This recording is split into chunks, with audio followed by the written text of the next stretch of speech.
Hi నమస్తే, నేను మీ రాపుల Bhaskar, high court advocate. ముఖ్యంగా ఈ మధ్య చాలామంది అడుగుతూ ఉంటారు, చాలామంది రకరకాల వాహనాలు తోలుతూ ఉంటారు. వాళ్ళ యొక్క లైసెన్సులు ల్యాప్స్ అవుతుంది. ల్యాప్స్ అయినటువంటి క్రమంలో ఏదైనా ఒక ప్రమాదం జరిగితే బాధితులకు నష్టపరిహారం వస్తుందా లేదా అనేది చాలామంది అడుగుతారు. ఒకటి గుర్తుంచుకోండి, గౌరవ సుప్రీంకోర్టు వారు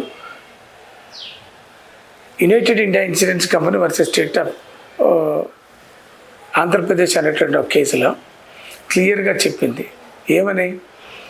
ఏదైనా ఒక వ్యక్తి వాహనం తోలుతూ ఉన్నప్పుడు ఆయన యొక్క లైసెన్స్ ల్యాప్స్లో ఉన్నప్పుడు ఏదైనా ఒక ప్రమాదం జరిగితే ఇన్సూరెన్స్ వస్తుందా రాదా, క్లియర్గా ఒక మ్యాండేట్స్ డైరెక్షన్స్ ఇవ్వడం అని జరిగింది. ఒక లైసెన్స్ ఉన్నటువంటి హోల్డరు ఇవాళ లైసెన్స్ ల్యాప్స్ అయిపోయింది, రెన్యువల్ చేసుకోలేదు. 30 days లోపల mandatory renewal period 30 days.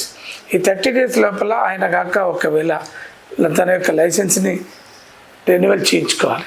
30 days lapse అయిపోయిన తర్వాత కూడా వెహికల్ తోలుతూ ఏదైనా ప్రమాదానికి కారకుడు అయిందనుకోండి, ఇన్సూరెన్సులు రాకుండా పోయేటటువంటి ప్రమాదం. మోటార్ వెహికల్ యాక్ట్ కింద ఇన్సూరెన్సులు రావు. ఏంటి మరి పరిష్కారం ఏంటి అని అంటే, ఇన్సూరెన్స్ కంపెనీకి డబ్బులు కట్టదు, ఇన్సూరెన్స్ చెల్లించదు. కానీ ఎవరైతే వాహనాన్ని నడిపిండ్రో ఆ వ్యక్తి, ఎవరైతే వాహనానికి యజమాని ఎవరుండో ఆ యజమాని ఇద్దరు కలిసి బాధితుడికి నష్టపరిహారం కట్టాలనేది చట్టం చెప్తుంది. అందుకనే మీ యొక్క లైసెన్స్ని ఇమ్మీడియట్గా రెన్యువల్ చేయించుకోండి. మీరు 30 days లోపల చేయించుకోండి. అవకాశం ఇవ్వకుండా దాన్ని ఉంచాలని చెప్పేసి కోరుతున్నాను.